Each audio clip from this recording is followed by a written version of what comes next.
Hello, Archie Dunlop here with Talking Astrology with Archie on Tuesday, April the 9th, 2024. So Monday saw a total eclipse of the sun. I do put this video out a bit early, so when you actually see this video, it's quite possible the eclipse won't have happened yet or will have just happened. So it does depend on your time zone. But there does seem to be a bit of pressure on me to talk a little bit more about this eclipse. I've had a couple of videos where I have gone into some detail about it, but I think I need to go into further detail and perhaps need to make comparisons with earlier eclipses. And in this light, I want to thank one of my commenters, Sophia Victoria, who suggested that I look at an eclipse at the beginning of 1962, at the beginning of February 1962. And yes, I will be looking at the early February 1962 eclipse, and that is why I got a photograph of JFK, Kennedy, on the thumbnail of this video, because he was president at the beginning of February 1962, and in many ways 1962 was a momentous year.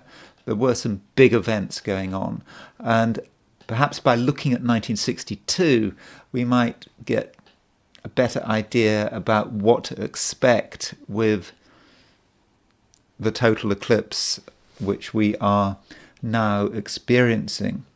I also want to look at the current eclipse and look at some extra details. Another commenter, Stephanie, suggested I look at some asteroid, or at least one asteroid, not just Charon, because Charon is actually a comet, but I look at something else, and there is quite an interesting lineup there which I want to discuss. But before I do all that, I want to look at the astrology and the I Ching for today, which is Tuesday, April the 9th, 2024. Okay, so this is, if you like, the day after Tuesday, and the first thing we notice about the positions of the planets, which are set for noon at New York on Tuesday, April the 9th, is that the moon is at 2 degrees 51 Taurus. In other words, the moon is no longer in Aries. This sign change from Aries to Taurus takes place at 12:23 p.m. in London, so around lunchtime in London. That would mean that it would happen at 7:23 a.m. in New York, 4:23 a.m. in California. So if you're in the US, basically you can regard today as being a moon in Taurus day. If you're in Europe, then first part of the day, moon in Aries. Second part of the day, moon in Taurus. If you are in Australia, New Zealand, well, really, the moon will go into Taurus very late in the day, so it's pretty much still a moon in Aries day. Now, what does that mean when the moon goes into Taurus? Aside from the meaning in terms of the sign Taurus, it does mean that the sun and the moon are in different signs. So you can see there's a sun at 20 degrees Aries, there's a moon at 2 degrees Taurus. This does take some pressure off the moon. I mean, I know when we think about a total eclipse of the sun, we kind of think that it's the sun getting the aggravation, having the disk of the moon covering it, that somehow the sun has been swallowed. But if we look at it from another perspective,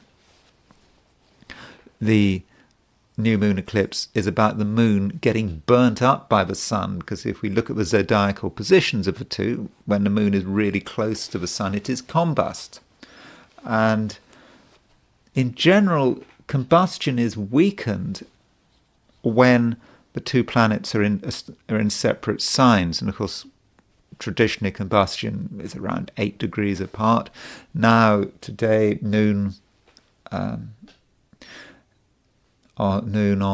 April the 9th, Tuesday, the moon is in Taurus, separate sign, so that the moon is able to breathe a bit. It's not being burnt up anymore.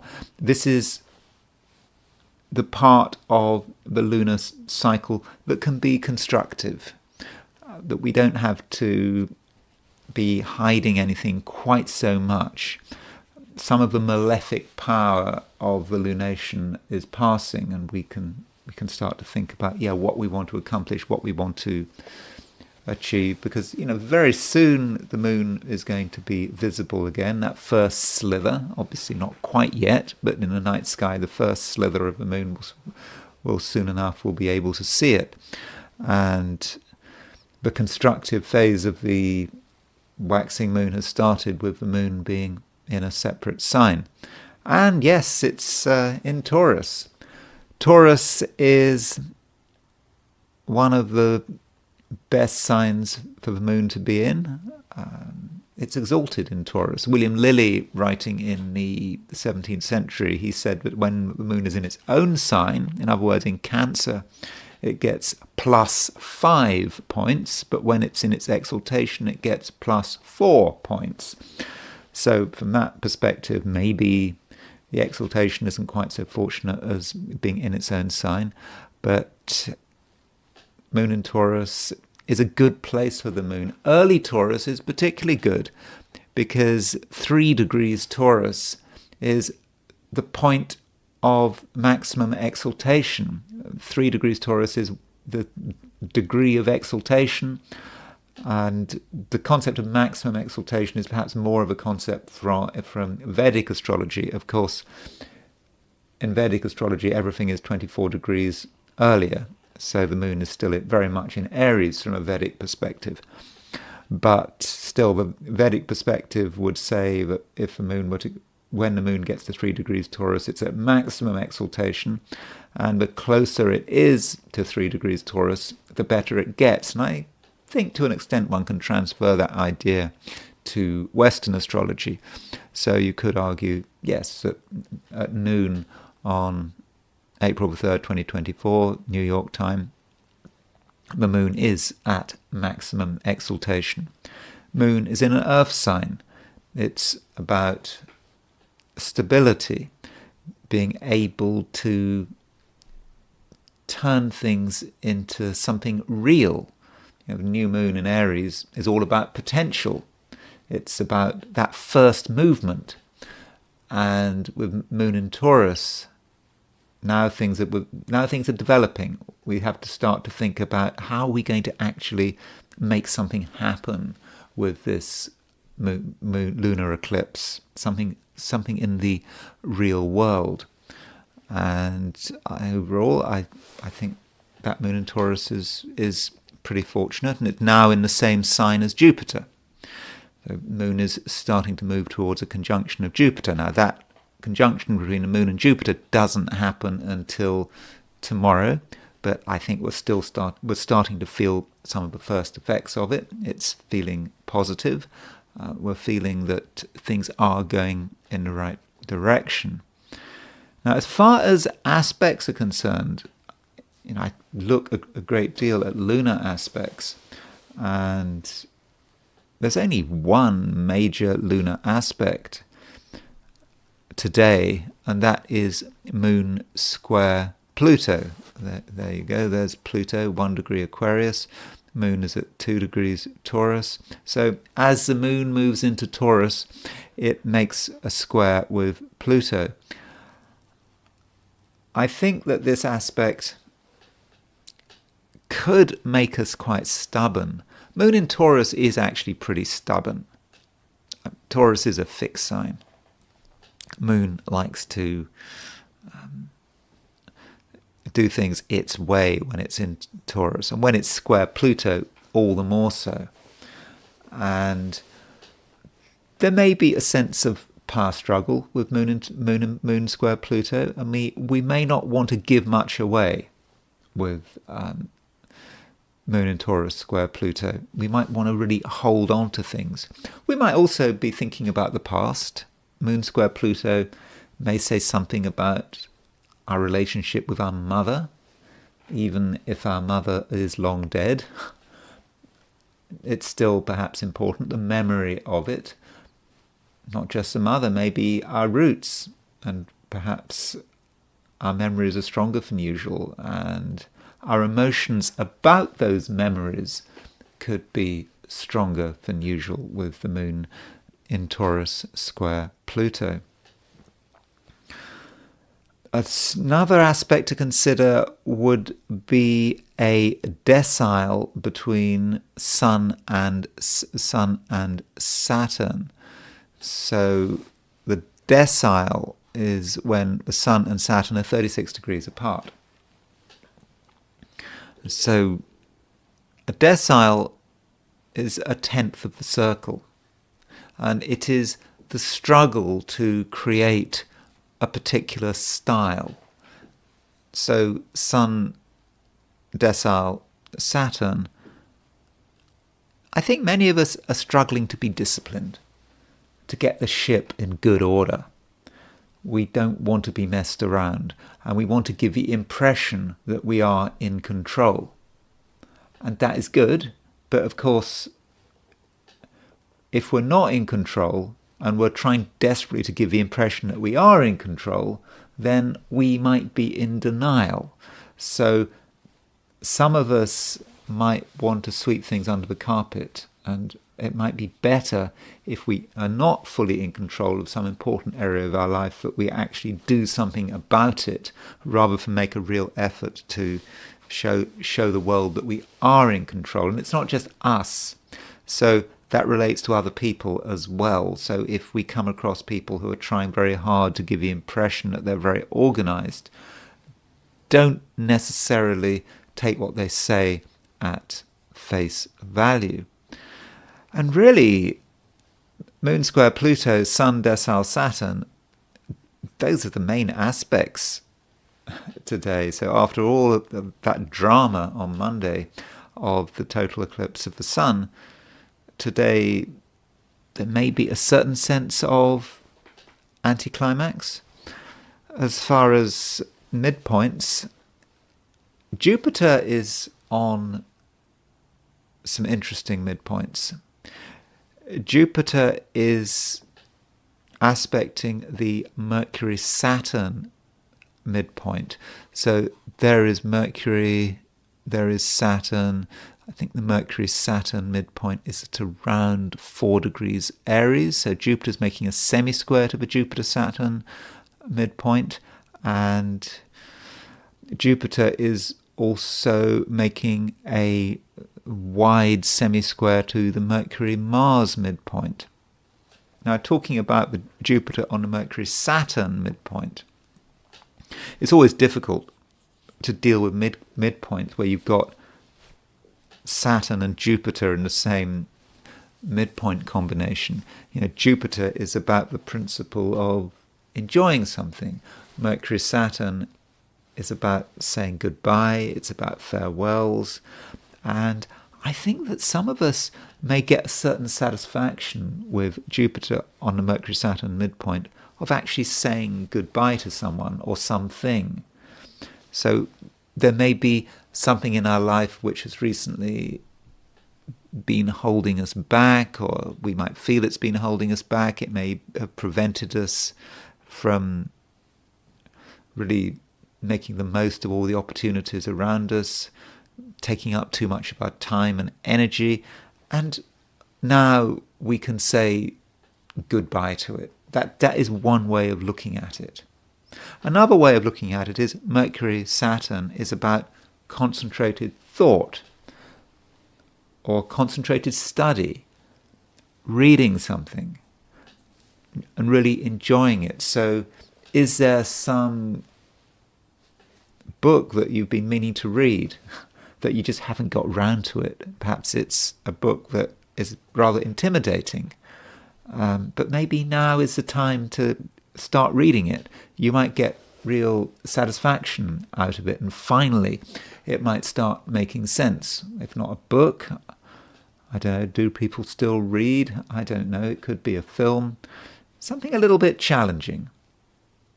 Or it could be just an area of study, something you want to get down to and make your knowledge base more secure. So I think that is very constructive with that Jupiter on the Mercury-Saturn midpoint. You could also say, with Jupiter aspecting the Mercury-Mars and the Mercury-Saturn midpoint, that Mercury-Mars is about strong words, saying something quite over the top, maybe something a little insulting, but you can't help yourself because Jupiter's on the Mercury-Mars midpoint. And then you see the result with Jupiter on the Mercury-Saturn midpoint. Yeah, you get what you want, or you get what you appear to want. As a result of your words, you're able to distance yourself from someone. Perhaps someone realizes they don't really want anything more to do with you, or you don't want anything more to do with them. And so one might see overall that Jupiter on the Mercury-Saturn and the Mercury-Mars as strong words leading to a happy departure. Then there is the heliocentric position to look at. Heliocentrically, there is not much going on, but I'm still going to look at the heliocentric solar system because we mustn't forget that the solar system is heliocentric by definition. The sun is in the middle and everything goes around the sun, and from a solar perspective nothing goes retrograde ever. And there we go. There's the sun in the middle. There is Earth at 20 degrees Aries, still in trine to Mars. It's therefore still a time when people are a little bit aggressive. They want to assert themselves, but that Earth-Mars trine is slowly starting to become less and less exact. Another thing to consider might be a Mercury-Mars quincunx. Can you see that? There's Mercury at 14 Libra and Venus at 15 Pisces. So with a Mercury-Venus heliocentric quincunx, it's possible there may be a certain lack of ease in communication. You were trying to say something, but somehow the things we say might not really hit the mark, or they may be misunderstood, and we may be struggling to get our message out. And I suppose that complements what we already know, remembering that Mercury is retrograde. So that means we have to be careful what we say, and we certainly don't want to give the wrong impression. Though I should point out that Mercury is a fast mover. Mercury will very quickly move away from this quincunx to Venus, then it will move to something else. You can see that it's starting to move to an opposition of Chiron, and that will represent different challenges. Mercury opposition Chiron, I suppose, will be about what we do with our words, what impact our words might be having on perhaps other people's well-being, maybe a bit of a struggle, the struggle to say things which help rather than hinder. But I'll talk about that tomorrow, I think. Mercury, though, is a fast mover. It will catch up with that opposition to Chiron pretty quickly. So that is the heliocentric position. And what I want to do now is look at things from a perspective of the 12 signs. Now, when I look at the 12 signs, remember that there isn't a lot going on in terms of aspects. So this may limit what I say, and perhaps my forecast of the 12 signs will be a little briefer than usual.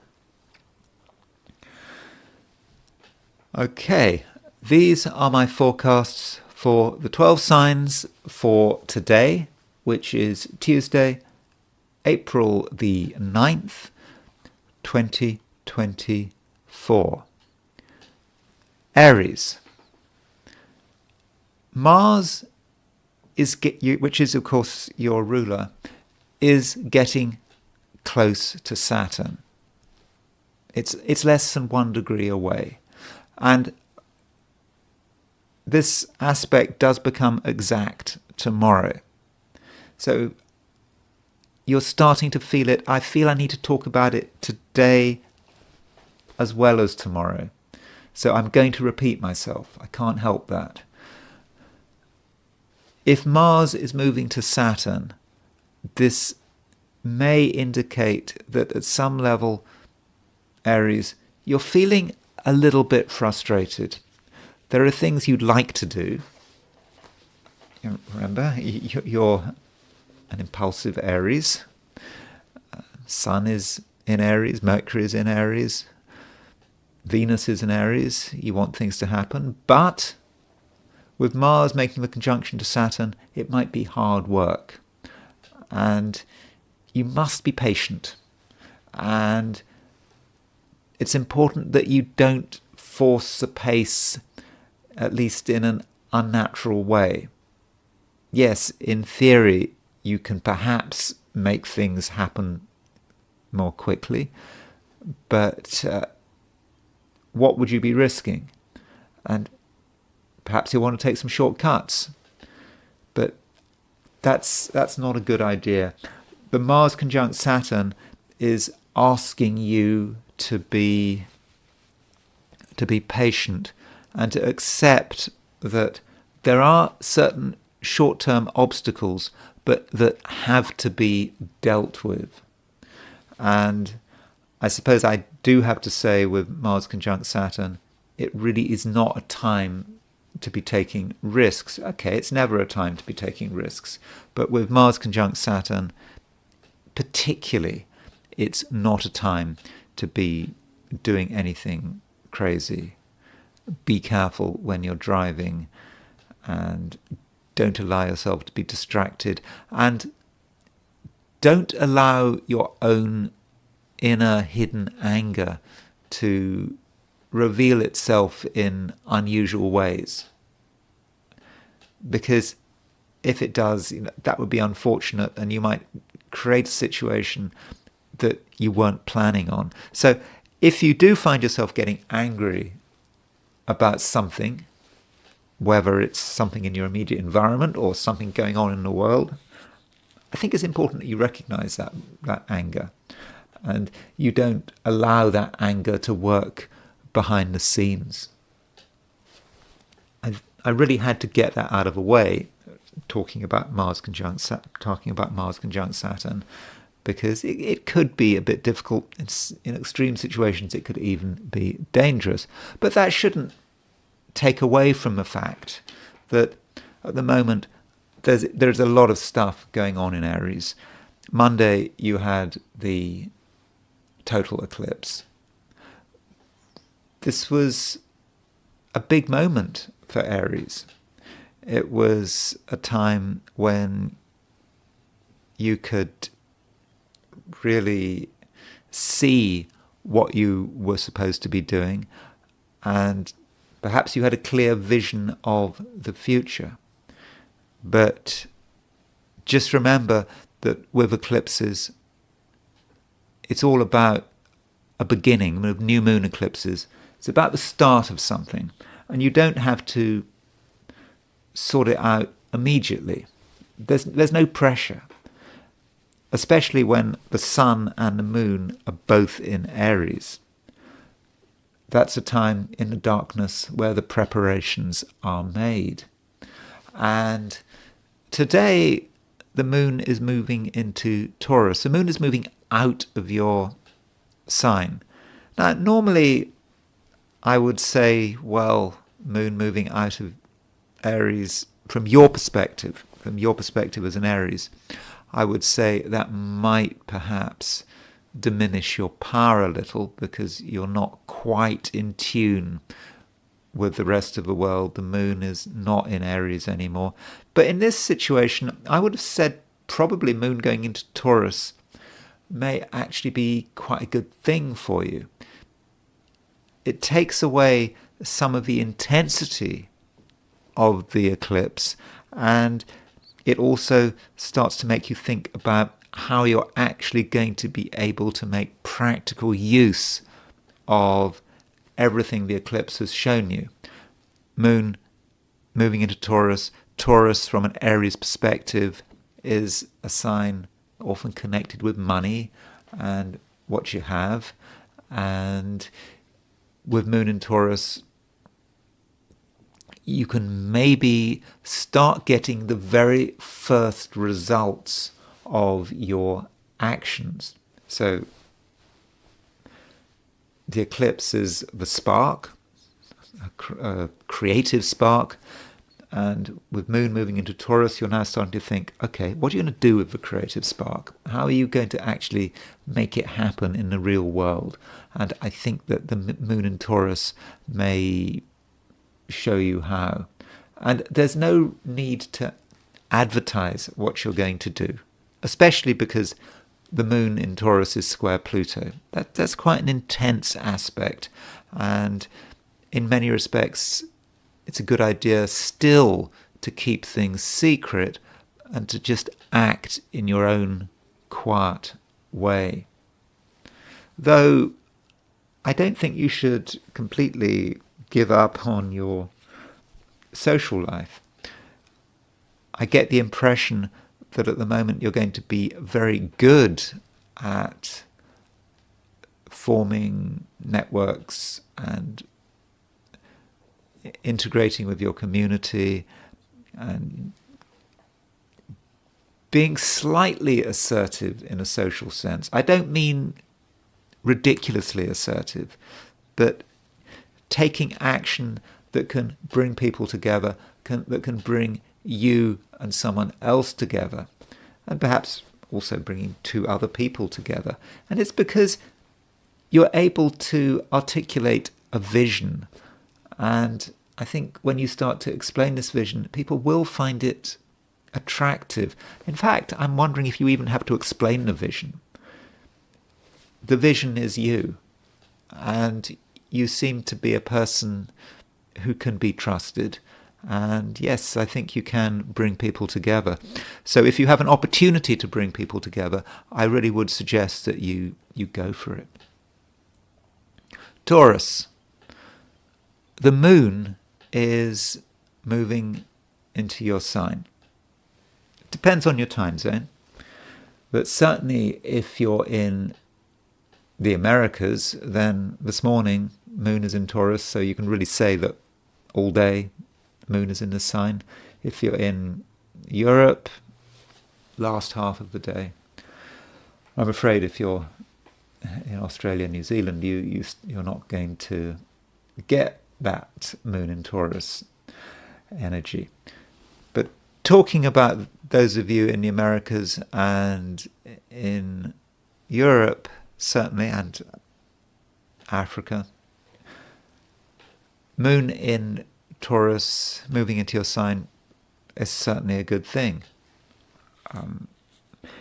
It makes you more of an extrovert, I think. You know, over the last few days, you might not have fully felt yourself. You may have felt that there was something bugging you, something annoying you, and that you weren't quite sure what was going on in the world. But now you feel a greater sense of certainty and a greater sense of stability. You know what you want, and you perhaps have decided also what you don't want. That's really important. It's not enough to just just know what you want to bring into your life. It's also about knowing what you want to remove from your life. And so having done all that, you can start making good progress. And there is a square aspect between the moon and Pluto. And I think that this square aspect between the moon and Pluto, for many people, it could be difficult. But for you, I think it's going to be good. It's going to give you a lot of power. If you look at Pluto, it's in Aquarius. And from a Taurian perspective, Aquarius is a very high-profile sign.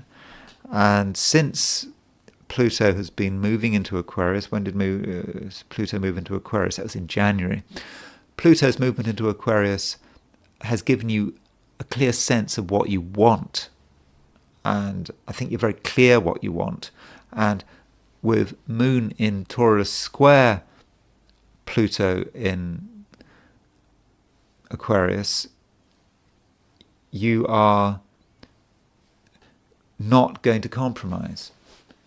You can start to really focus on the things you'd like to bring into your life. And I think you'll be successful.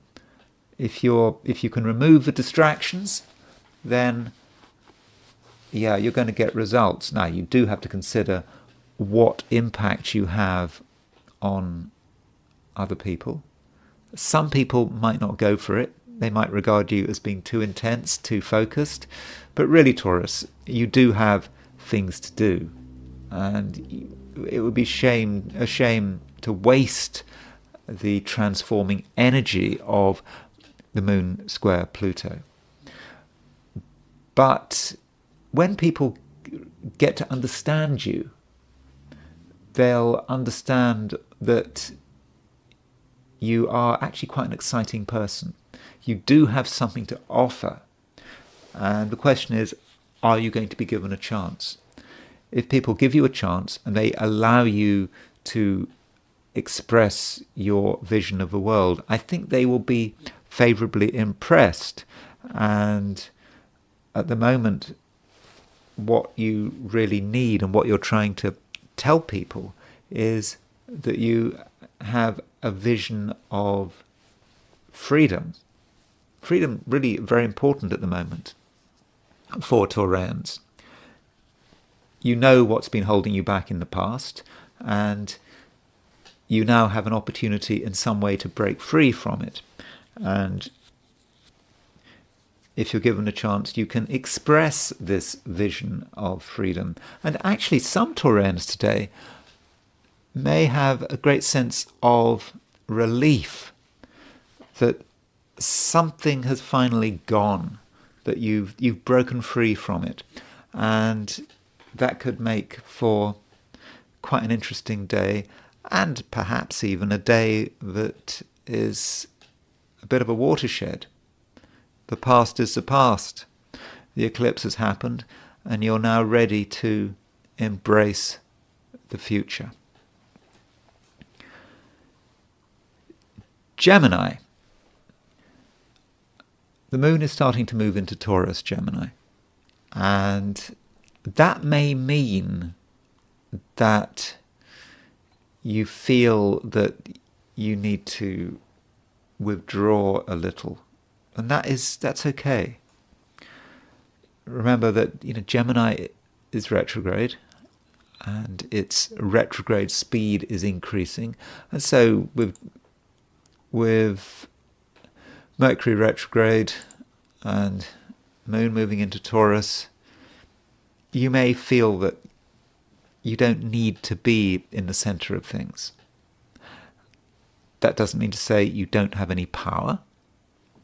If you want to have an influence, if you want to tell people what you want, and indeed what you don't want, then they'll be listened to. Your words will carry a lot of power. But it's not really the main thing.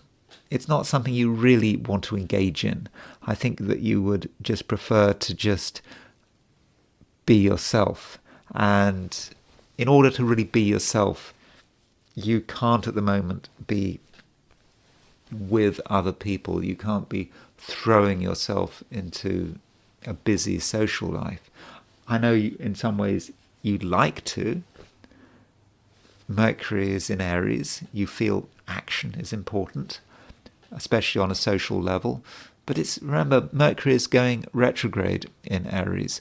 And I do think that you'll be on best form when you are a couple of steps back from the world and its chaos. And you might want to consider how some of your ideas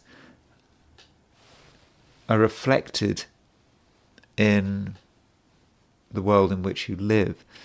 Your ideas might be changing a bit with this moon square Pluto. And you have to consider how your ideas about the world might in the past have influenced you. Because if you have fixed ideas, that can, in certain situations, be unfortunate, because fixed ideas can narrow your outlook. And perhaps that's something that's becoming very clear to you, Gemini. Remember, I'm a Gemini, I'm talking to myself as well. And so do consider that some of your views on the world are really not useful anymore, and you perhaps need to let go of them. I mean, that's been clear since January, since Pluto moved into Aquarius, and the moon square Pluto is a reminder that in some way, some of your ideas have perhaps had their day and are no longer particularly useful. Cancer. The moon is changing sign. The moon is moving from Aries to Taurus. This, I think, is going to be a bit of a relief for you. So you've just had the eclipse, and with the eclipse, the moon has been conjunct your sun. Sorry, the moon has been conjunct the sun, and with the moon, your ruler, conjunct your sun from a Cancerian perspective, that can be quite exhausting. We have to remember that Cancerians are very sensitive to the lunar cycle, and new moons and full moons, they can always be difficult, and this new moon did put a lot of pressure on you. It wasn't all bad. I think if you'd made the most of the energies of this new moon, you would have realized that there were things you had to do. There were obligations, perhaps social obligations, career obligations. They're still there, but they're not so intense. And with the moon moving out of Aries into Taurus, that's going to be really good, I think. The moon is exalted in Taurus. So the moon, your ruler, is moving into the sign of its exaltation. This makes you stronger and more confident.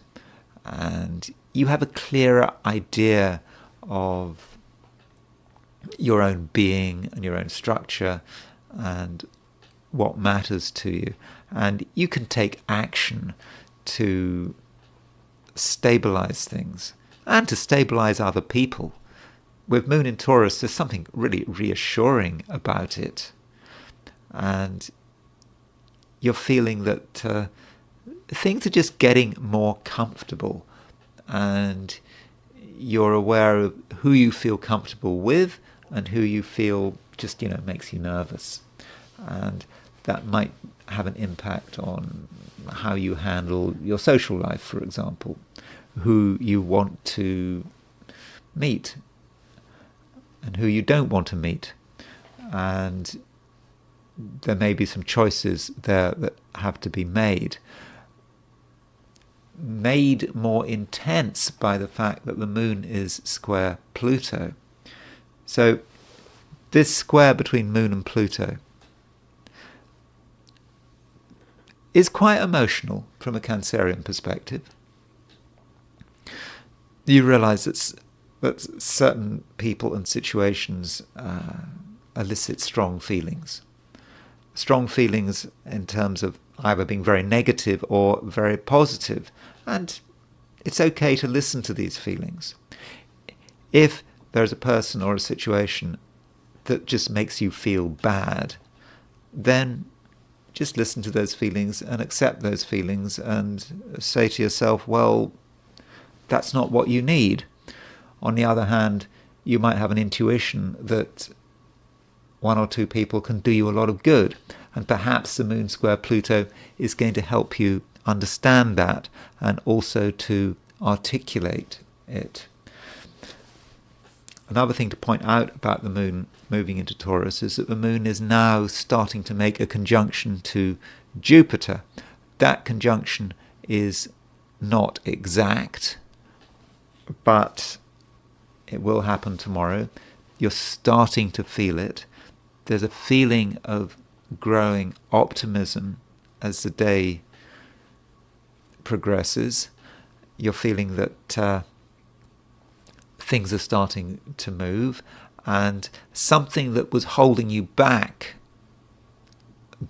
very recently is starting to release its grip, and I think that's going to be really useful. But overall, I think tomorrow is going to be better than today, and today I think is certainly less stressful, I think, than yesterday. So I would have said that things are improving for you, Cancer, and you have a clear idea about what you want, who you want to hang out with, and in terms of looking at society, you know what kind of society you want to live in. Leo. I think today, Leo, you do have a growing sense of ambition. There are things you want out there in the material world, but you're also aware of what is holding you back. There are things holding you back. Maybe there are people holding you back.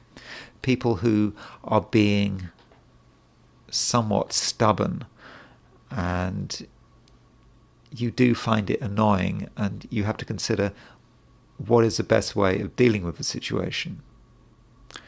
You could take the view that everything holding you back is just a problem. It's just something to be got rid of.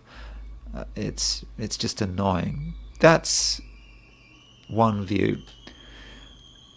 Another approach is to say, well, you're being held back for a reason. There's perhaps something you haven't fully considered. The eclipse on Monday may have given you part of the picture, but maybe not all of the picture. And rather than run away, you need to turn around and see why you're being held back, and ask yourself whether it's something objectively true or whether it's something that you're making up, a story you've made up. You just want to have a reason why you're being held back. And perhaps by looking at things from a psychological perspective, you'll get a clearer idea about what needs to be done. And it may well be that you have to either confront yourself or you have to confront another person. But if you're confronting another person, I say can't confront, that's probably the wrong word. It's about meeting another person, trying to understand why you might be responding to them in a particular way and why they might not be happy with some of the actions that you're considering. Still, the moon is in Taurus. The moon is out of Aries. That indicates a changeover from theory into practice. Yeah, you might have seen things, thought things, and now you've got to act them out in the real world. And I think that is something you can start to do. But it's only a beginning. And if you start something today, in the short term, you might not see much in the way of results. But if you can see it through into tomorrow, I think you're going to be increasingly satisfied with the direction in which you are moving. Virgo, you're feeling quite optimistic, probably more optimistic than usual. I mean, certainly more optimistic than yesterday. It does feel that things are happening, and you can understand how other people's ideas are having an impact on you, because perhaps you take other people's ideas and you're starting to integrate them into your own life. And there's nothing wrong with that. And it's really important, Virgo, that you have a sense of vision. It's been important that you have a sense of vision for a long time. Jupiter, remember, went into Taurus, which is an earth sign, in May of last year, nearly a year ago. It's still there. And with Jupiter in Taurus, you are thinking about what you want, the way the world should be organized, and also there's a certain spirituality to Jupiter in Taurus. It's about perhaps a vision of everything around you being unified, perhaps in an almost Buddhist sense. And with the moon moving into Taurus, being in the same sign as Jupiter, okay, it happens every month, but there aren't many months left of Jupiter being in Taurus. Soon enough, Jupiter will move into Gemini, but still there. Jupiter's still in Taurus right now, and moon moving into Taurus is giving you a sense of that unity and that vision, and you're still questioning whether you've got what it takes. I think that might be something to do with a square between the moon and Pluto. You know, you've got all these ideas, these things you want to do, but you're saying to yourself, you can't do it because there are all these other things to sort out, and there's just not going to be the time. I think that is perhaps not a healthy attitude, because you could be held back forever. At some stage, you've got to say, well, look, I want to do this. The world is not perfect, so I might as well do it now. And, you know, we've just had the eclipse yesterday. That's given you a bit of a boost. It's given you a boost, particularly on an emotional level. It may have just felt with that eclipse that something was moving deep down. Something was changing deep down. And now that the moon has moved out of Aries into Taurus, it's not quite so intense. And now that you've got a bit of distance, you can start making things happen and really start thinking about your vision of the future and how you want to put your inner understanding of the universe into practice. And yeah, you can't just spend forever waiting for the timing to be absolutely perfect, because let's be honest, the timing will never be perfect, and maybe today or tomorrow is as good as it's going to get. So you might as well get going on whatever you feel you need to get going on. Libra, you are perhaps becoming a little more serious. I'm not saying you aren't serious, but I think you're becoming more serious. You realize that few things in life are simple, and that you have to take appropriate steps. And this may relate to other people. The moon has been in Aries. We've just had this total eclipse of the sun in Aries, and Aries is of course your opposite sign. And when I was talking about this eclipse in Aries, I was mentioning that you really have to take into account other people and their influence on you. And now you're starting to reflect on this, that the world out there, the people in that world, have an influence, but you also have your boundaries. And at the moment, your sense of boundaries is getting quite strong.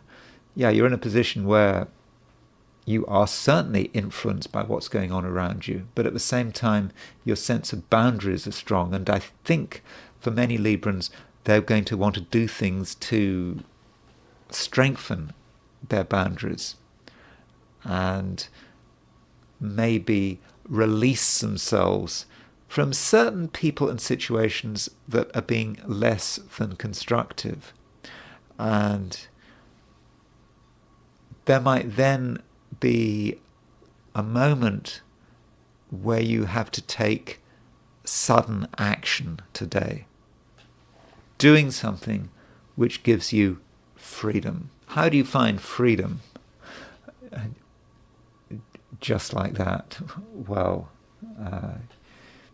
you could say something or do something.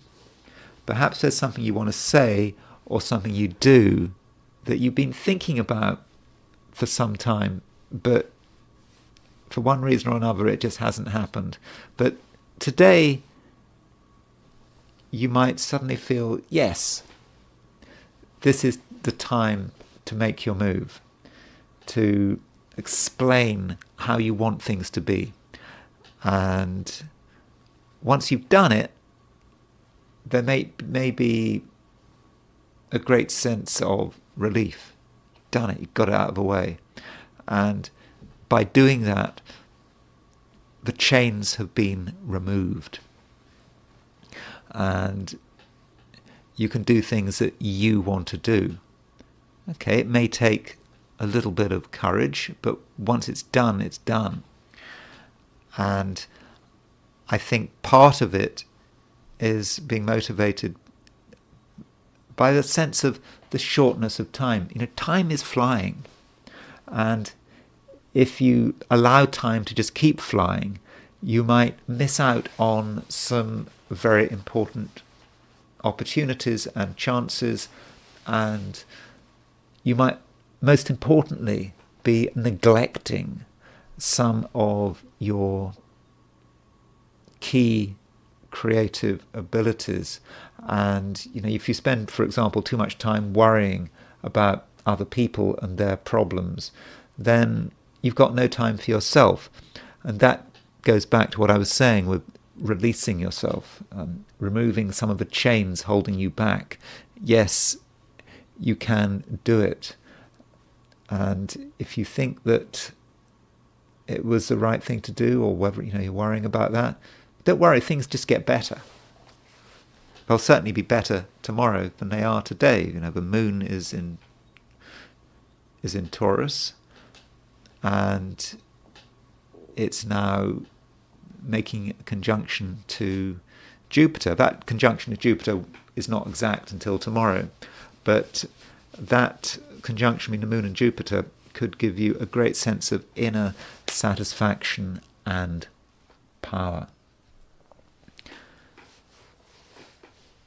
Scorpio. Other people do matter. And I mean that actually in quite a constructive way. It all depends, Scorpio, doesn't it? I know that some Scorpios just find other people to be somewhat difficult. But today I think that other people can actually be useful and can become an important part of your life. Don't take things too seriously, though, because what we have is we have the moon going into Taurus. Taurus is your opposite sign. Moon does make a square to Pluto, and people make a big thing about moon square Pluto, how intense it is, emotional power, thinking about deep feelings. Yeah, sure, that's true, moon square Pluto, but don't take it too seriously. And it's just important that you don't get too obsessed by your own boundaries and by your various defense mechanisms. You have to let people have their say, and you have to let people have a certain amount of influence on you. Because if you don't let other people influence you a bit, then you're not going to be able to influence them. It's like, if you want to be a leader, you also have to be a follower. If you're not prepared to follow, then you're never going to be able to lead. So there is a balance between following and leading. And I don't think that you should get too worked up about your own private concerns. Yes, they do matter, these private concerns, but don't get so obsessed by them that they spoil things, especially today. Moon moving into Taurus does make you a nice, approachable person, or at least it can do. And there are other things going on which indicate that you can be very constructive in a social sense. You're able to create new links with other people. And as soon as you're able to start to express yourself in a real way, you don't have to take yourself too seriously, just express yourself in a natural way, people are going to like you, and they're going to want to get closer to you without breaching any boundaries. And it really is a good time to be creating new links, perhaps new friendships, and I think that is going to be really good. And I think in the end you will then have a great sense of your own power. But as I said yesterday, Mars is moving to a conjunction of Saturn. This conjunction is exact tomorrow. But just because it's not exact doesn't mean it's not having an impact. Today, Mars is only 1 degree away from Saturn. So Mars is your ruler. Getting close to Saturn, Saturn could be some kind of obstacle. And you have to be aware of that. And in certain situations, it could be a literal obstacle, something physically stopping you, preventing you from getting where you want to go. And so be a little patient and don't be too hard on yourself with Mars conjunct Saturn. You may feel that you want instant results. You expect things to just happen your way immediately. And if things don't happen your way immediately, you may blame yourself or you may blame other people. That's not right. Mars conjunct Saturn is just asking you to slow down and to be a little bit patient, and to also consider that there are a number of ways of reaching your goal. The direct way is probably not the best way. And as a Scorpio, you probably should recognize that. But today, you might feel, no, you just want it to happen straight away. And if you can't get something to happen straight away, you may feel rather frustrated. So just be patient and consider maybe that the scenic route, which might take 2 or 3 times as long, is the better route. Do I mean that literally? Well, probably not literally, because scenic routes can be dangerous. And one thing about today and tomorrow and the day after Mars conjunct Saturn is you don't want to expose yourself to unnecessary danger. And really that applies to everyone. I'm not just singling you out, Scorpio, but there's no doubt that Mars conjunct Saturn, that does require a little bit of caution. Sagittarius. As I said at the beginning of my description of the astrology for today, Jupiter is occupying two important midpoints, aspecting two midpoints. It's aspecting the Mercury-Mars midpoint, and it's aspecting the Mercury-Saturn midpoint. And in order to understand what is happening in the Sagittarian world, I think we do need to consider those two midpoints. The occupation of Jupiter occupying the Mercury-Mars midpoint. Now, that has been going on for some time. And what I said to you about Jupiter on the Mercury-Mars midpoint is that you've certainly got things to say. Mercury-Mars is about saying what's on your mind with great power. Mars is about aggression, assertion. Mercury is about communication. You can assert yourself with great power. For better or for worse, you may be able to get your way through words, but your words can be quite destructive if they're used in the wrong way. And now we've got Jupiter on the Mercury-Saturn midpoint. And everything I said about Jupiter on the Mercury-Saturn midpoint at the beginning of this video applies to you in particular. Jupiter on the Mercury-Saturn midpoint, it may be a time for you where you feel that it's time to say goodbye, that something is finished. Mercury is about the way you're thinking. Saturn is about an ending. It could also be a time when you need to have a lot of focus. And I think that probably is the case, especially now with the moon moving into Taurus. Focus is going to be really important. And this might not feel natural, particularly if you're a stereotypical Sagittarian. Jupiter on the Mercury-Saturn midpoint requires discipline. You need to spend maybe a few hours just doing something intensely and not really thinking about anything else, if you can. I said that Jupiter on the Mercury-Saturn midpoint could be about reading a difficult book, but it could be just engaging in a task which you put off, and now's the time to do it. Sure, you could wait until tomorrow or the day after or next week, but you wouldn't do such a good job as you would do today.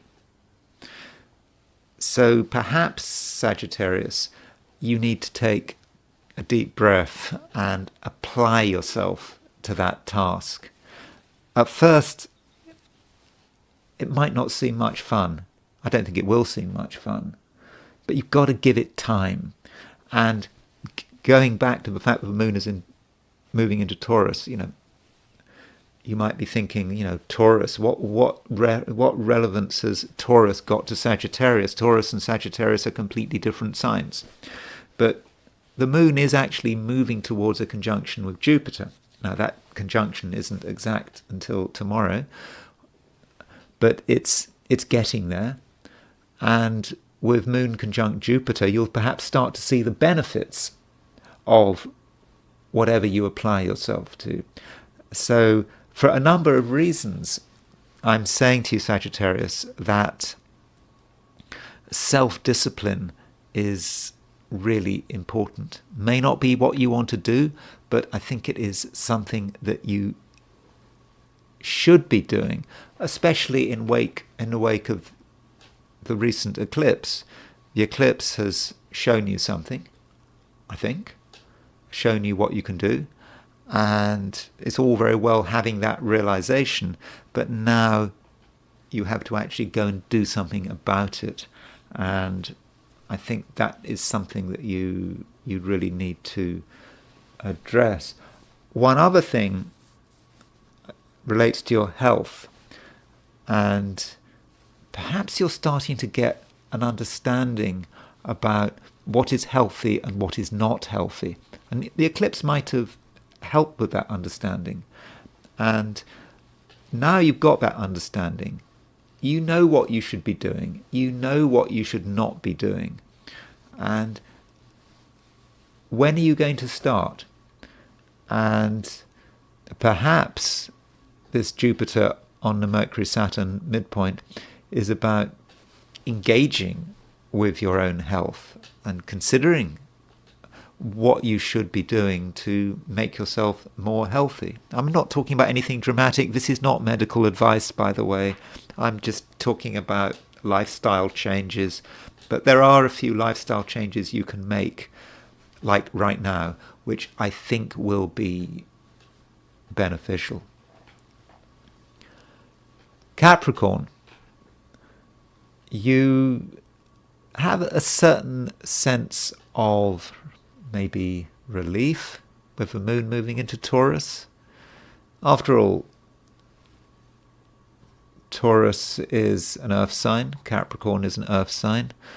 There's been this big build-up in Aries, and of course you've had this eclipse in Aries, and I think from a Capricorn perspective it might have just been a bit too much, and you have felt you really couldn't do anything. All this build-up in Aries just made you think about yourself and your security and what mattered to you, and the outside world may have seemed a little bit dangerous. And with the moon moving into Taurus, the intensity of all of that is starting to break up. And you can now see an alternative way of being. You can perhaps expand your horizons just a little bit. You don't have to be so focused on one thing. And in particular, you need to focus on what you're good at in a happy way. There is room to start enjoying yourself, and there may not have been so much enjoyment over the last few days, but with moon moving into Taurus you can start to enjoy yourself, and I think that you will be helped by certain other people, because the opposite sign of Capricorn is Cancer, and the ruler of Cancer is the moon, and the moon is moving into Taurus. The moon is exalted in Taurus, and you might see that one particular person is undergoing a period of change. They are becoming more grounded, but also more comfortable. And I think it may be a case that if someone else is feeling comfortable, then you're feeling comfortable as well. So if you're with other people, perhaps living with other people, in a relationship with someone else, then the moon in Taurus may make the people around you, they might put them in a better frame of mind in general, and they are going to be more comfortable. And then as a result, you are going to feel more comfortable. Though, if there is a cloud coming in over the horizon, or maybe leaving the horizon, it's just, what is that cloud?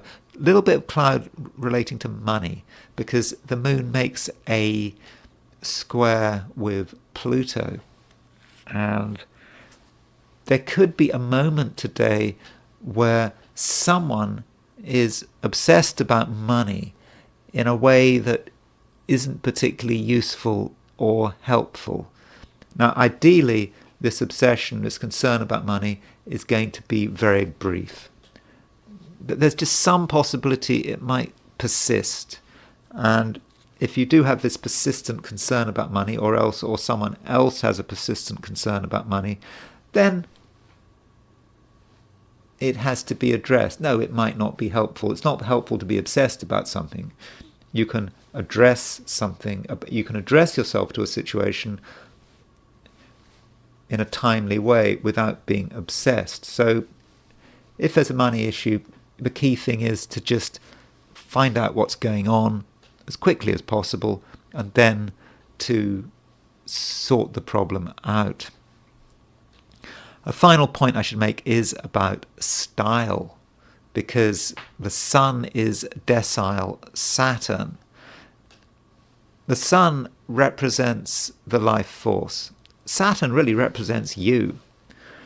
And I think it may be important to make a bit of an effort to show yourself to be someone who is in control and to be comfortable with who you are. That's an impression people are going to want to see. And I think it's an impression you're going to want to create. The impression may feel a little false, because we are talking about style, but it may actually be important. Maybe it's just about positive thinking. If you're not 100% confident about something, then maybe make a special effort to make yourself confident, at least in an external sense. Perhaps that relates to how you dress, the words you use, whether it's words, spoken word, written word. Just make yourself out to be confident and just see what happens, because it's quite possible that style creates substance. That's normally not the case, because style and substance are seen as being two things that are completely at odds with one another. And I know that Capricorn, all things being equal, is a substance sign, not a style sign. But that substance can become real with a small change of style, a confident style. It's probably worth the effort, even though it might not feel entirely natural. Aquarius, you are quite into yourself today. And I think that has something to do with the fact that the moon is moving into Taurus. Moon in Taurus, from an Aquarian perspective, is about the ground on which you stand. And you're in the mood for safeguarding that ground. You're concerned about the impact that the world out there might have on you. And today you could actually be somewhat defensive. I think that's a good thing, provided you don't take things too far.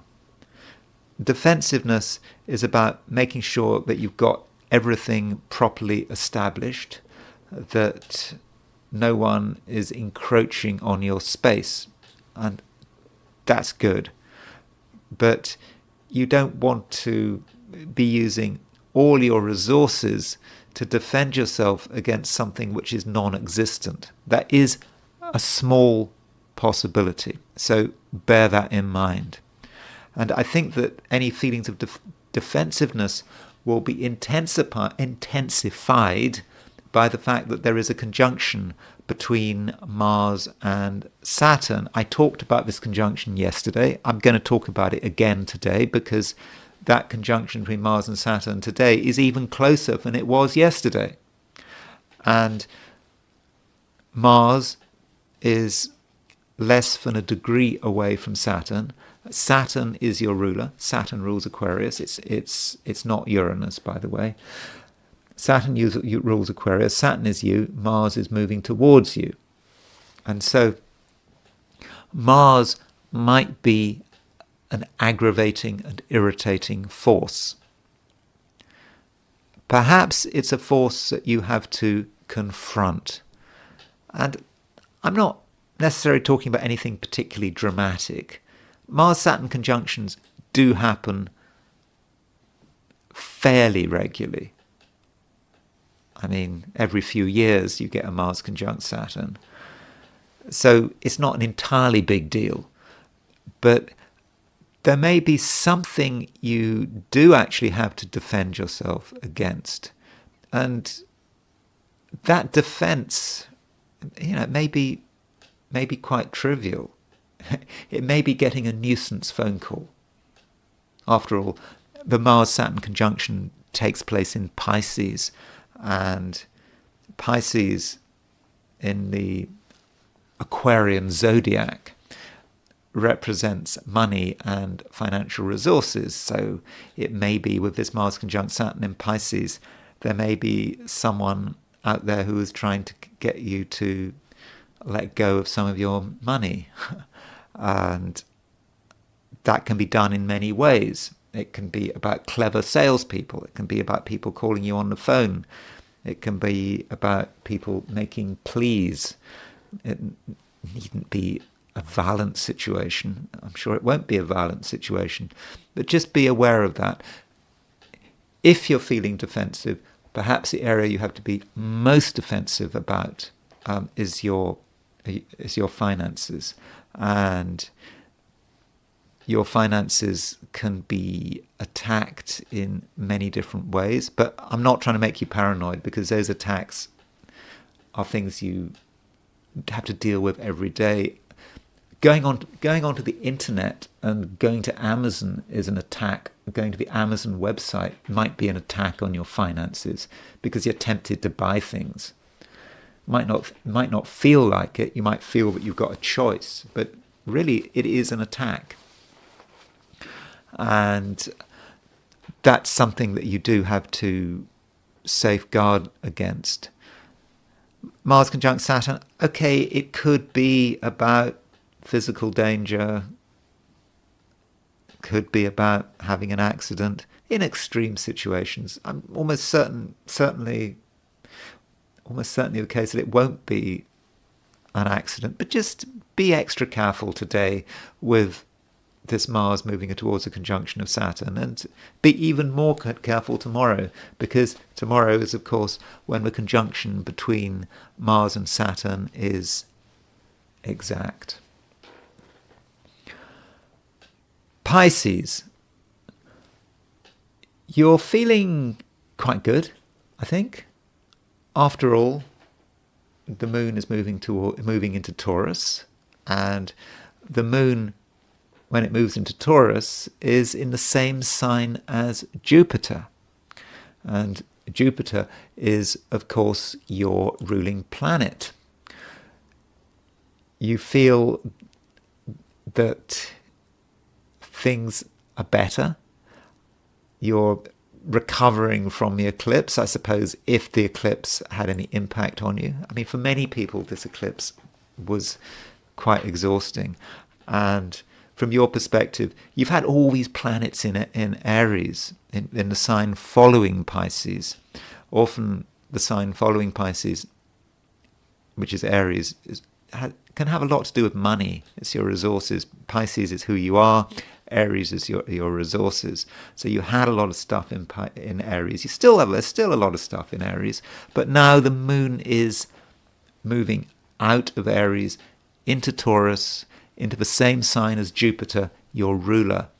And so you might feel that some of the pressure is easing and that you can be more yourself. That doesn't mean that you have to expect anything to happen. You can be patient. The conjunction between Moon and Jupiter, it's kind of there, but at noon New York time, it's still 16 degrees apart. So we have to allow the moon to move on tomorrow, even the day after, when the Moon-Jupiter conjunction becomes exact. So perhaps in that sense, a little bit of patience is in order. Though with the moon moving into Taurus, there are more people to talk to. You can explain yourself better. Though, don't allow unreasonable fears to hold you up. I say that because the moon is making a square to Pluto. So there's the moon in Taurus. Here's you, ready to take on the world in a gentle way. Then there's something bugging you. Moon square Pluto. What if Pluto in Aquarius is just perhaps something from the unconscious, some psychological concern? When I say psychological concern, I'm not talking about anything clinical. We've all got psychological concerns. Something just bothering you, and that little bother, maybe even a little bit obsessive, may just prevent you from firing on all cylinders. So don't allow yourself to be overly bothered by that moon square Pluto. And yeah, you can proceed. Don't, though, proceed in a completely chaotic way, because, as I was saying to Sagittarius, and Sagittarius is the other sign that's ruled by Jupiter.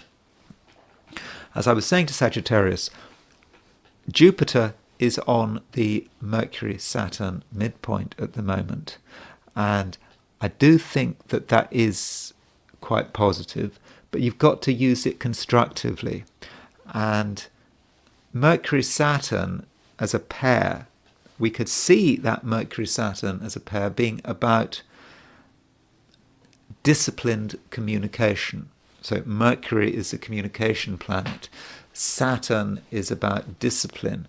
We put Mercury and Saturn together and we get disciplined communication. We put Jupiter on the Mercury-Saturn midpoint and we get the overall picture of being able to benefit from disciplined communication. And communication is important today, though you don't want to just talk about anything. So when you start talking to people, when you start writing emails, text messages, whatever, ask yourself why you're doing what you're doing. What message are you trying to get across? And how can you be sure that you are going to get that message across, bearing in mind that Mercury is retrograde? There is a way to get that message across, and it just requires some thought, some discipline. Work out the impression you're trying to make, and the words will come together. Okay, they may not come together immediately, may take a few minutes, but once the words come together, you will indeed be able to make a powerful impression. Those are my forecasts for the 12 signs, and I am now going to look at today from the perspective of the I Ching. And as always, I ask the question, what is Tuesday going to be like for those watching the I Ching section of this video? And the first hexagram I got was hexagram 53, which is development. And the Wilhelm translation talks about gradual development, something happening slowly. And that's what we should be thinking about. We've just had this eclipse. It's a big deal. We can't expect things to immediately change with this eclipse. And we have to slowly move forward. And the image might be of a bird flying upwards. I think that's the image that the I Ching often gives. Slowly going on its path, but being careful not to move too fast. And the Wilhelm translation, makes it clear, I think, that this development does have to be gradual. We shouldn't be in a hurry. Remember also that there's a Mars-Saturn conjunction today. No, sorry, it's tomorrow. But the Mars-Saturn conjunction is only 1 degree apart. That could slow things down. It could create some dangers. So we do not want to be in a hurry.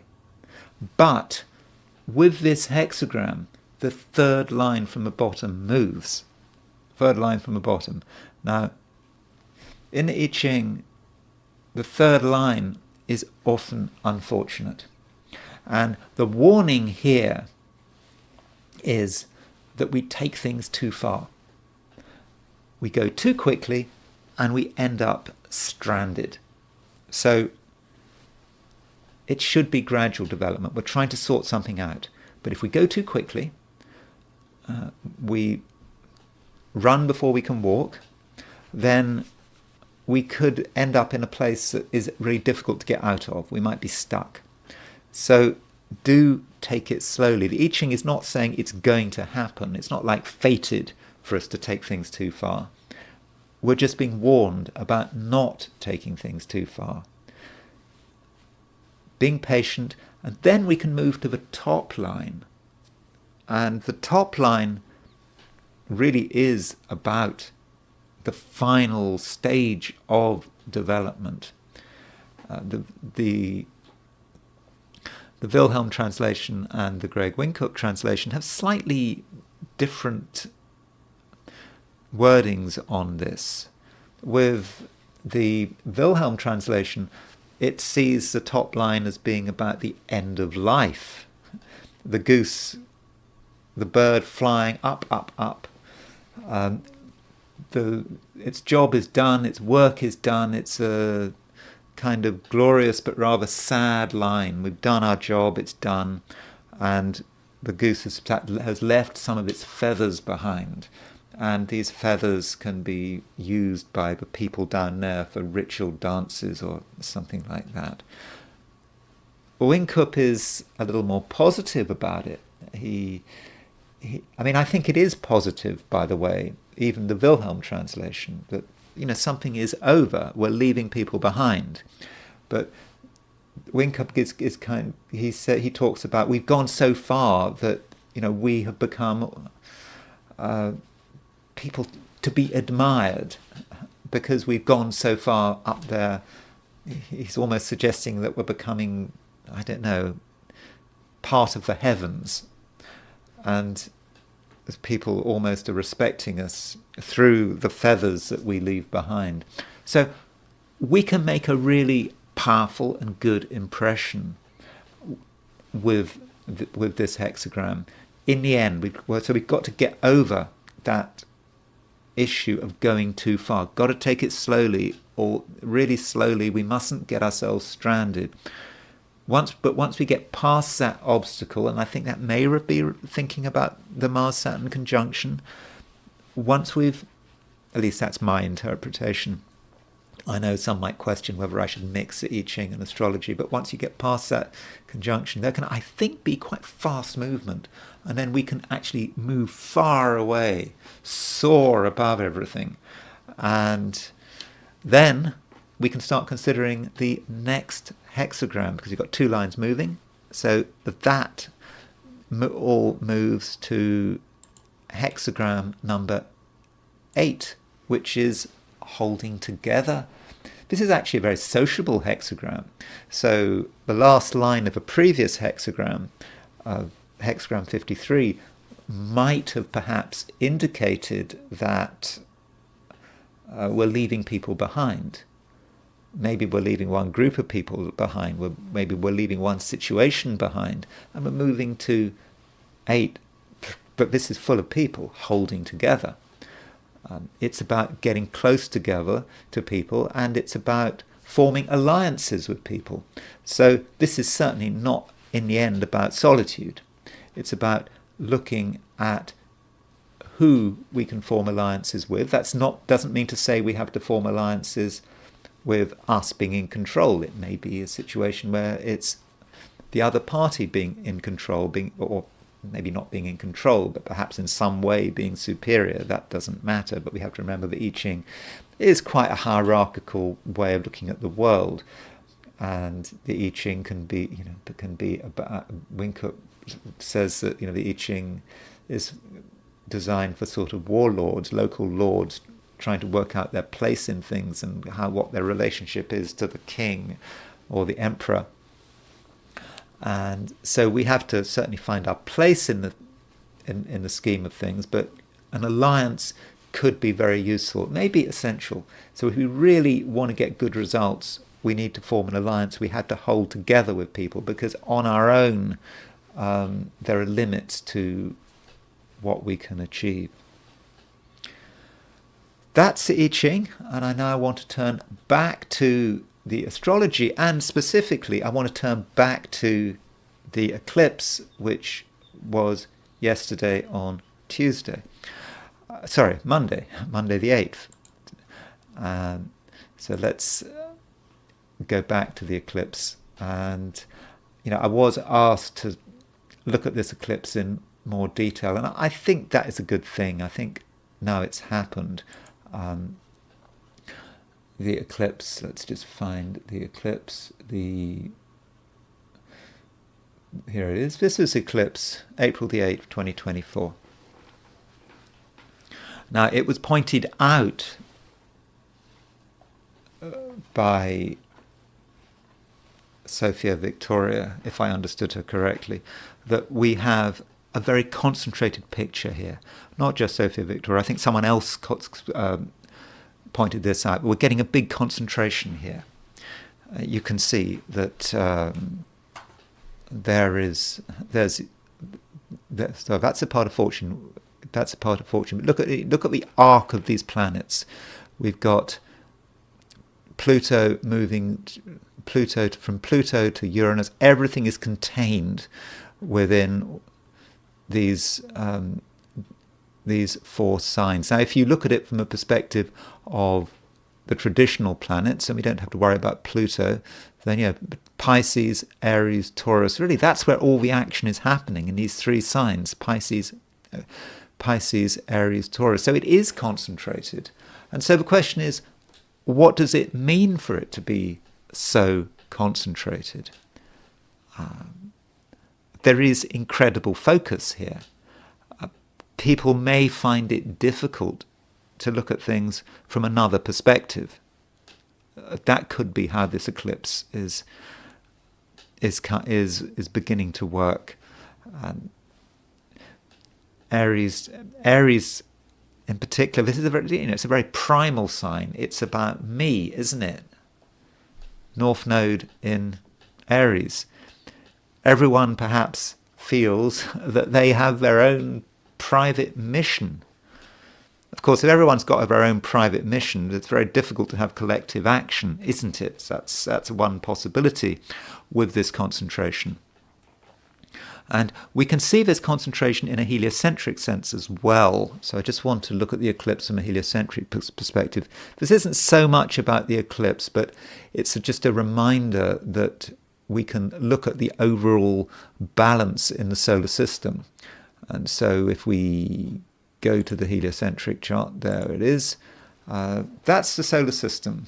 I've already looked at the heliocentric chart, but when we look at it again, and we look at the solar system, we can look at the balance in the solar system. There was this man, Theodor Landscheid. Theodor Landscheid was a German judge, and I think he was an astrologer as well. And he talked about the balance of the entire solar system. It's almost like the weight of the solar system. So if you actually think of a mass of, there's Earth and Mercury, and then the center of mass of the solar system is it's away from the center, because the heavy planets here, there's Jupiter and Uranus and Saturn. The center of mass is sort of away from here. So Earth is perhaps separate from there, and it's not as bad as if you have a Jupiter-Saturn conjunction, then you've got a real center of mass moving in one part of the solar system, so it's a bit out of balance. But you could say that the solar system is slightly out of balance there. I'm not quite sure what Theodore Landscheid would have said. But okay, that's the new moon eclipse from a heliocentric point of view. But the heliocentric point of view is not really looking at the details of an eclipse, because the moon is not even part of the heliocentric chart, because the moon is always in the same place as the Earth from a solar perspective. But I think the eclipse does give us this sense of great concentration. And in a moment I'll be talking about the February eclipse, but I want to point out something else about this eclipse, which a commentator, Stephanie, pointed out. She pointed out that there is an asteroid called Russia, and she pointed out that Russia is conjunct this eclipse. So this program maybe it does, but I can't find it. This program doesn't allow me to show, as far as I know, the position of the asteroid Russia. But the asteroid Russia is at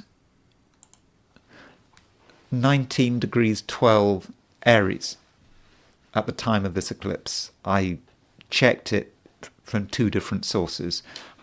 This program gave me the position of Russia as 19 degrees 12 Aries, and also I went to some website and that confirmed it. So 1912 Aries, that is where Russia was at the time of the eclipse. So might one say that this eclipse affects Russia, is all about Russia? Or is that just a coincidence? Well, when you're using small points, small asteroids like this, I mean any asteroid, if you've looked at all of my videos for the last year, you will know that I'm quite skeptical about asteroids. I mean, I've started to consider them more because I've had time to think about them, particularly Chiron. But we still have to be very, very careful about using asteroids, because there are so many asteroids. And if we just use them here, there, and everywhere, the chart will be a complete mess. So we have to be really careful about how we use them. We need to use very, very tight orbs. And ideally, we would restrict ourselves to conjunctions, because that way we're not going to get overwhelmed by asteroids. Now, this asteroid, Russia, 19 degrees 12 Aries, that's close to the conjunction, to the eclipse. It's close enough for me to think that maybe this asteroid Russia is relevant. But then, that sounds so contrived, doesn't it? Just an asteroid that happens to be called Russia. Now, some months ago, I had another commenter, Medway Protest. So Medway Protest started talking about the asteroid London. And the asteroid London, my first inclination when Medway Protest was talking about the asteroid London was to be very dismissive about it, because I was quite dismissive about asteroids called London. I mean, again, it seems very contrived to call an asteroid London. Then I started to think, well, okay, let's put London to the test. There's one sure test for the asteroid of London. Now, if you've spent time in London, I have lived in London a long time ago, but who is the person who you most associate with the city of London? At least perhaps in the perspective of my generation, born in 1962. I went to university in London, and so when I was at university in London, when I was at the London School of Economics, I remember who was in charge of London, and that man was Ken Livingstone. Ken Livingstone was, I don't know, I'm still quite a fan of Ken Livingstone, although some of his views I don't agree with. I have fond memories of Ken Livingstone and London in the 1980s, and I really associate Ken Livingstone with London. And so I'm thinking, well, if London really works, you would have expected London to be very prominent in Ken Livingstone's chart. And so here is the horoscope of Ken Livingstone. And we do have a time of birth, which is really fortunate. Then I sort of said, okay, where was London when Ken Livingstone was born? London was at 28 degrees, 42 minutes, Scorpio. And I said to myself, if London works, then I would expect to see London on Ken Livingstone's midheaven. That's what I said to myself before I set up his chart.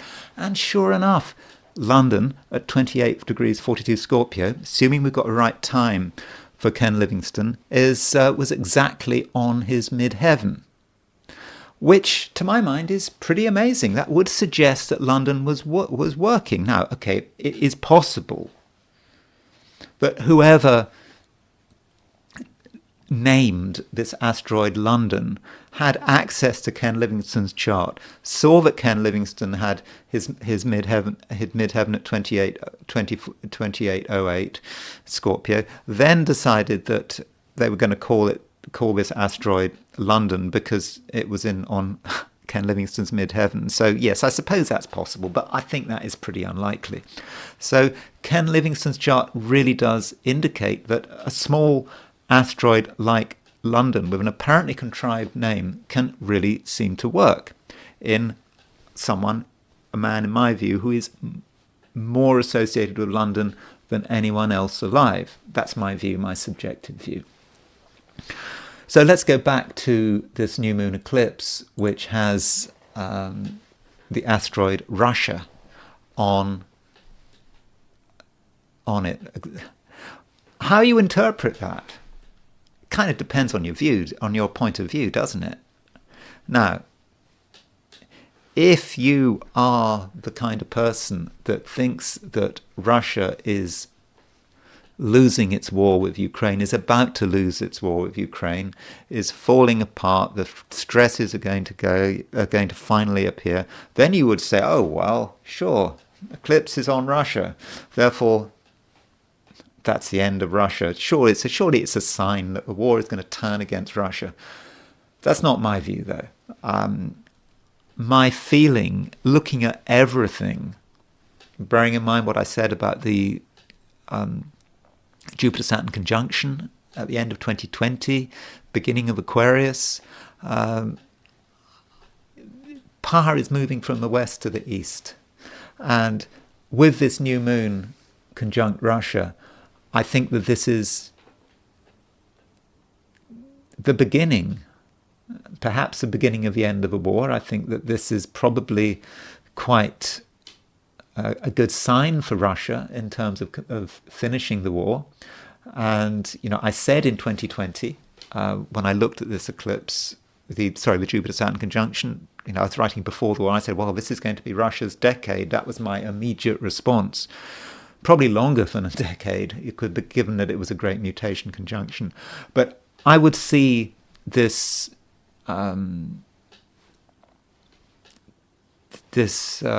situation where you have the asteroid London conjunct the new moon eclipse probably as being positive for Russia. And it suggests that maybe with this eclipse, the end of a war is just that much closer, and Russia's success is going to be much clearer with it. So it's all about Russia and Russia's place in the world. But I understand that there's a lot of bias here, there, and everywhere, and you can still regard Russia as being on this eclipse as being important, regardless of what you think about this war, how you believe it's going to turn out, where your sympathies lie. Russia is going to be an important part of what this eclipse means to us. Now, this eclipse, I just wanted to remind us that this eclipse is part of we have something called the Metonic cycle. Metonic cycles repeat every 19 years. So we get the same eclipse every 19 years. And I just wanted to remind you, I've done this before, that 19 years ago, we had an eclipse around April the 8th, 2005. I looked at it. I mean, it wasn't too dramatic. I think it was around the time Pope John Paul II died in April 2005. Then the eclipse before that was the one at the beginning of April. Beginning of April 1986, because 19 years before ago was 2005, so 19 years before that was 1986. So looking at the eclipse for April the 19th, April the 9th, 1986, this was the eclipse set for Chernobyl. Remembering the Chernobyl disaster was on April the 26th. And this eclipse was certainly dramatic. You can see that we had an exact Mars-Neptune conjunction, and set for Chernobyl, Uranus was on the descendant, and that kind of fits pretty well, doesn't it? I mean, an accident, Uranus on the descendant, Mars conjunct Neptune, and this was a huge event. And I suppose the Mars conjunct Neptune is really important because Mars conjunct Neptune is about contamination. I mean, okay, you think more about gas, you don't really think necessarily about radiation. Uranus is more about radiation, I suppose. Pluto about radiation, but still, I think that kind of works. Mars conjunct Neptune, plus the fact that Uranus was exactly on the descendant when the eclipse happened, when you set it for Chernobyl. So we do have to think about that 19-year cycle, and it was the Mars-Neptune conjunction which really told us what that eclipse was about, where the danger was. So this eclipse that we've got now, we have this eclipse, but we have a Mars-Saturn conjunction. But this is not the first eclipse where we have had a Mars-Saturn conjunction in it, total eclipse. And I want to look at the eclipse that took place on February the 5th, 1962. Was it dramatic for me? I don't know. For me, this eclipse, I probably would have got a blast of my mother's hormones when this eclipse happened, because I was in the womb when this happened. I think it was around the time of my quickening, when I suppose the child starts to move around in the womb. And so that was how I was experiencing this eclipse. I believe at the time of this eclipse, my father was having surgery for a hole in his heart, so my mother would have been... It was a very serious surgery at the time. Might seem routine now, but there was a view that he might not have come out of the operating theatre alive.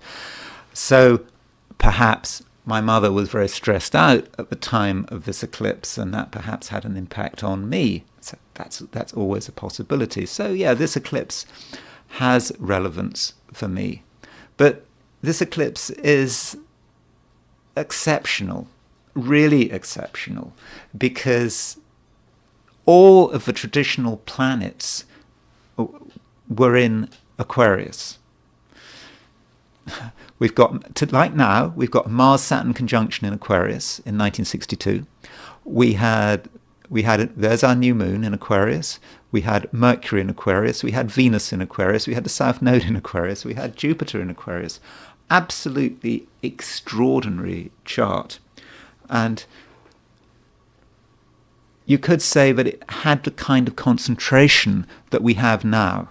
So just looking at the current eclipse, there we've got this concentration.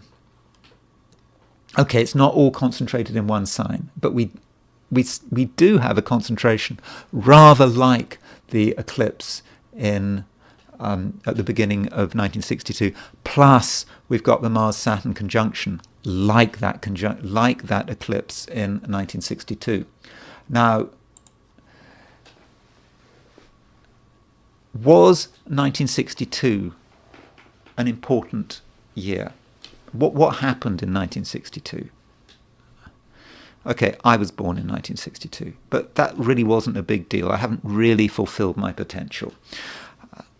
What about the world? As you can see from the thumbnail, John F. Kennedy was president. He was my birth president. He was president when I was born. And so what did happen? Well, something happened on February the 5th. That day, something really important happened.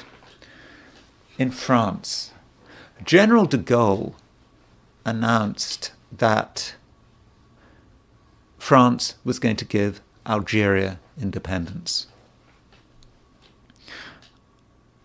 on the day of the eclipse. And as a result of that, it was complete chaos for France. You had this organization, I think they were called the Organisation Armée Secrète, I'm sure I haven't pronounced that correctly, which was an organization which totally tried to resist France. It was almost like France was moving towards civil war. This OAS was like I think it was French army officers who believed that de Gaulle had completely betrayed Algeria, the French in Algeria, the French settlers in Algeria, because remember, there were a lot of French settlers in Algeria. They called them, it was the Pierre Noir, had been neglected, and this was a massive betrayal. And the OAS were not just attacking Algerians, Arab Algerians. They were attacking the French army itself. And in August, the OAS, August 1962, the OAS attempted to assassinate de Gaulle. So if you've seen that film Day of the Jackal, that's what it was all about. Talking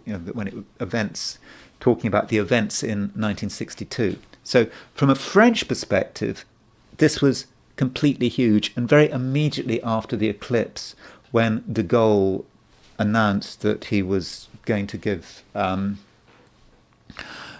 they were going to give Algeria independence. Also, later in the year, there was the Cuba Missile Crisis, and the whole world could have blown up. I mean, there could have been a nuclear war. That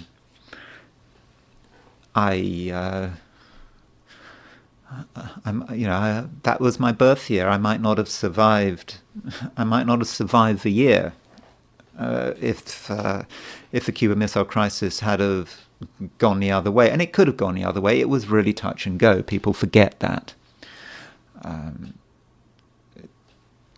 It was all, there's stories about one submarine, one Russian submarine, this Russian submarine, they were making a decision about whether or not to fire a nuclear weapon, according to the story. I don't know whether it's true, but, there were 3 senior officers making the decision, and they needed unanimity. 2 wanted to fire the weapon, but 1 said no. So it was really close. Now, the Cuban Missile Crisis was in the autumn. This was not in February, which raises the question of how long does an eclipse last for? Now, you have to give it some kind of limit, because you can't say an event taking place 5 years later, oh, well, that must be the eclipse. You can't keep going. You need to have some limits on how you interpret the eclipse. It doesn't have an infinite lifetime. And with this eclipse, firstly, it's a really strong eclipse. It's a total eclipse. It's suggesting something major for the world. And with that Mars-Saturn conjunction, the world could be in danger. And I think what we need to do is we need to use astrocartography to confirm the power of this eclipse. That's really important. Remember, there are two parts of the world that I focused on. I'm talking about, well, France and Cuba. There were other things going on, by the way. China and India had a war with each other. I think that was sort of around Tibet. I didn't really go into details about it. But there was a war between China and India. So 1962 was a big year. Now let's now look at the astrocartography for the eclipse. So let's do the map, astro map. Okay, so this is the astrocartography for the eclipse. Oh, let's have a look at France, shall we? And there's Algeria. Now I must make it. Last time I said that Libya was Algeria, so this is Algeria. I know where Algeria is. That's Algeria, and that is France. This massive lineup, Sun, Moon, Mercury, Venus, Jupiter, were all going right through Paris, pretty much. And then they go down and it goes through Algeria. So I think that is pretty good. Now let me just recast that map and turn it into France. So let's just focus just on France. So if we do that, I just want to look at France.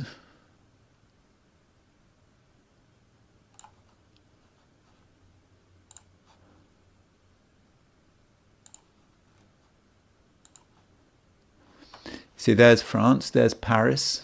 So you can see right through France. These are all the lines where, this is a line where Jupiter is on the IC.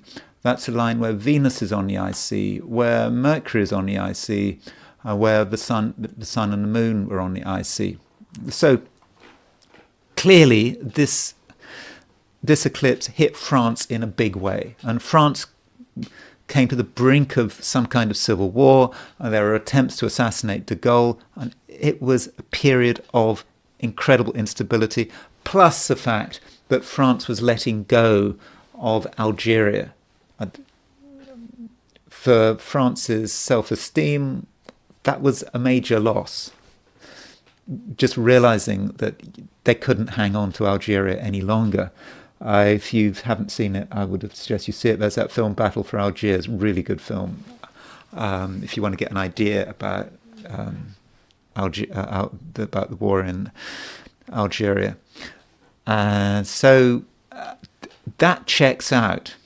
What about the Cuban Missile Crisis? Does that have any impact? Can we pick up Cuba? So let's look at things from the perspective of Cuba. So let's get a map of Cuba.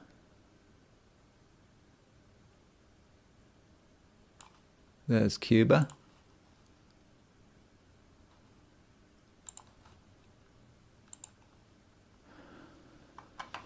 Okay, there's Cuba. There's Havana, and there's a yellow line coming in. What that yellow line is the Uranus conjunct the ascendant line. So at the moment of this eclipse, Uranus was on the ascendant over Cuba. So again, that checks out.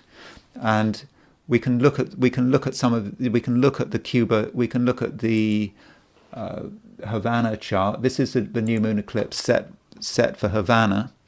There's the ascendant, 27 Leo, Uranus rising there, and I think that's good enough. So I think that we actually were able to see the Cuban Missile Crisis clearly there.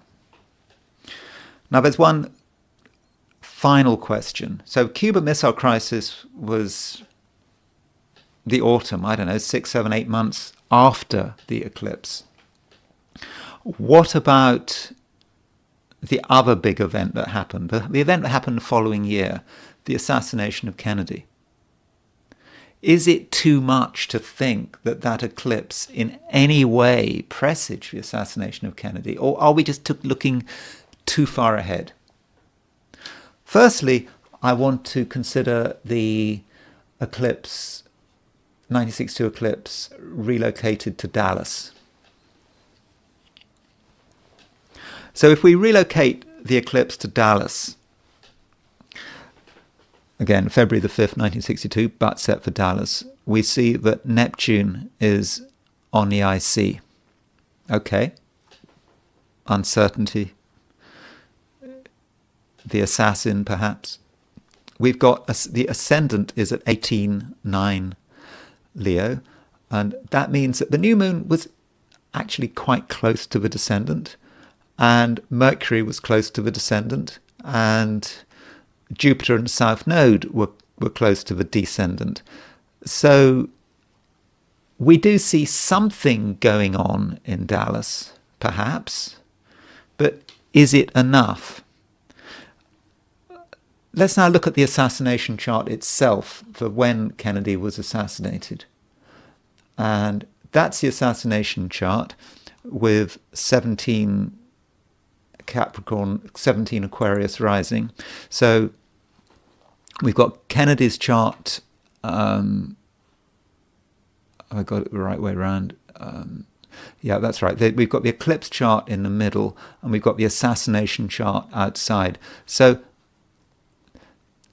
the assassination happened with 19 Aquarius rising. So the ascendant was actually kind of picking up on the eclipse, and Saturn was going over the eclipse, was sort of just going over, about to go over the Venus, the Mercury and the Venus of the eclipse. So Saturn was picking it up, and the ascendant was picking it up. And so I'm thinking maybe that eclipse did presage John F. Kennedy's assassination in Dallas. I think that's possible, even though the assassination was getting on for 2 years later. So those are some thoughts about the eclipse, and I'm trying to make that comparison with the 1962 eclipse. And we mustn't just be thinking then about the next couple of weeks. Going back to the eclipse that we have now and bearing in mind the 1962 eclipse,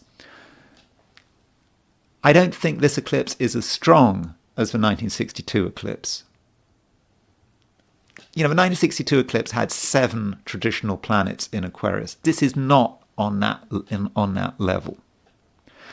And of course, the 1962 eclipse could have blown up the world because it led to the Cuban Missile Crisis. And in this chart, like in the 1962 eclipse, though, we have a Mars-Saturn conjunction. Now, we have a similar international situation with Russia, people talking about nuclear weapons, the French threatening to go into Russia, the Russians saying that if the French go to Russia, they'll destroy them. And so the international situation is starting to hot up, and it's clear that the West cannot deal with the concept of defeat in Ukraine. Remembering this eclipse also is connected with the asteroid Russia. So the West can't deal with it. And so given some of the links between this eclipse and the early February eclipse, I think there is cause for concern. And perhaps we need to look in greater detail about, for example, where Uranus is. Where is Uranus? Uranus was rising in where was it? If we just remember the Havana chart, this was the focus of the crisis. Uranus was rising. So finally, I'm just going to ask the question: with this eclipse, where was Uranus rising? And let's just track that. I don't know where that was, but let's quickly go find out. So new moon eclipse. There's our new moon eclipse. and let's do astrocartography and see where Uranus is rising. This may be a trouble spot. But I'm not saying we're going to find out anything particularly dramatic. So the Uranus rising line, if we follow the same pattern as the 1962 eclipse, the Uranus rising, where's it gone? I can't even find Uranus rising. One of these yellow lines. Well, there's a Uranus on the descendant line. That may be some hint. Well, the Uranus on the descendant line, certainly something we should consider. That goes through Syria. So perhaps Syria might be a trouble spot. But I think that the Uranus rising line looks to me as if it sort of goes over the sea. So maybe it's the Uranus rising line. It doesn't seem to show up. But I think the Middle East may be something to consider. Syria. That's a possibility. But I must say that this is not such a dramatic eclipse. Now, one thing I should say, people are very excited about the fact that this eclipse was visible over Texas, and the fact that this eclipse is so. Therefore, where does it go? Crosses not just Texas, but it just crosses generally the United States. And so, this must have big implications for the US. Now, going back to the eclipse in February 1962, where was the eclipse path? The eclipse path was over the Pacific. The eclipse path was the one place where it didn't actually have much of an impact. So I'm somewhat skeptical about just the eclipse path. I'm not convinced this is necessarily the place where this eclipse is going to hit home, from what I can see, and on the evidence, for example, of the February the 5th eclipse. Okay, those are some further thoughts on the eclipse. I hope you found that useful. I know it was a bit of a ramble, as always, but I think we covered some important ground, and I'm particularly impressed by the February 1962 eclipse. So thank you, Sophia Victoria, for pointing it out to me, because I think that's something we really need to think about in trying to understand the current eclipse. So yes, so thank you very much for listening. If you enjoyed this video, I would, of course, be very grateful if you were to like it. If you're not subscribed, I'd be really grateful if you were to subscribe. And if you want to buy me a coffee, there is a link in the description. So thanks again for listening, and I will talk to you again tomorrow.